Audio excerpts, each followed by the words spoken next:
Good afternoon. My name is Caleb Black, and welcome to the first ever Exeter Milligan Friend graduation ceremony. Class of 2026. Parents, administration, guests, students. I'm curious, are you aware that we are making history? This is the first graduating class of our newly consolidated school, and from a completely unbiased perspective, it might just be the best. Undoubtedly the best. It has been my pleasure to learn, grow, and mature along these spectacular individuals behind me, and it is my honor representing them here today on this stage. The truth is, we do not get here on our own, and I want to say thank you and recognize everyone who has helped us get here in the first place. Parents, you sacrificed so much more than we will probably ever understand. You supported us, encouraged us, and stood by our side the whole way. Families are the true center of who we become, from the family we were born into to the ones we'll make ourselves one day. Before we were in any classroom, you were there teaching us. Mom, Dad, thank you for teaching me what it means to work hard, to care for others, and what it means to be a godly man. You were there for the wins and the losses, like having to drop off my Martin's textbook or Chromebook off at school after I'd forgotten it. But in all seriousness, we would not be standing here today if it weren't for you.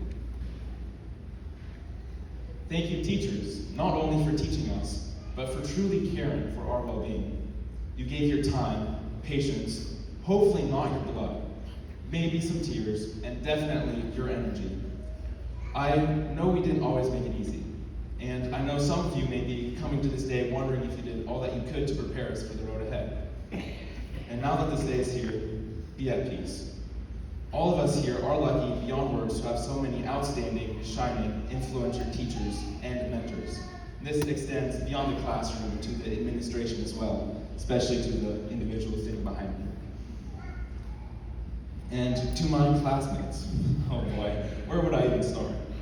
I won't lie, public school took a little bit to get used to. Well, a lot actually. I came here in 6th grade, and it took me most of these past 7 years to fully appreciate it. There was a lot of growth in that time. Hunter and I were always going at it in PE if we thought the other person was cheating and steal the ball.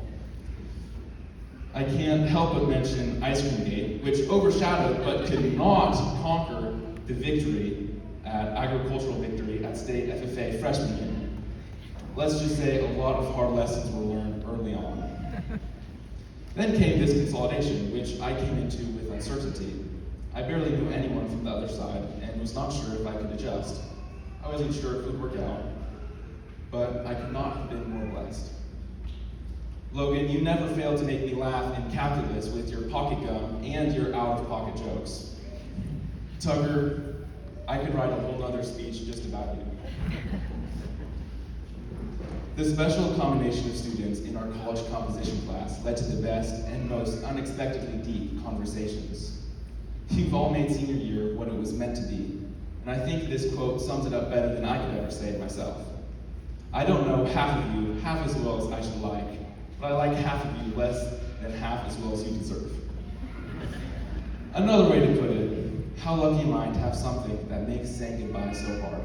And I don't think we say this enough. I learned in English class to give credit where credit is due, so I should probably tell you that line was not mine. And I'll admit it was a quote, but you'll never guess from where. It comes from Winnie the Pooh. Who would have guessed that such a deep saying would come from a child's fictional character? It's definitely not what someone would expect, but I believe it makes it so much more powerful.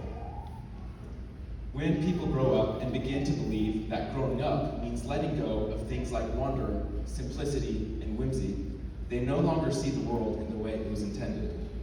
In the Gospel of Matthew, Jesus says, "Truly I tell you, unless you change and become like little children, you will never enter the kingdom of heaven."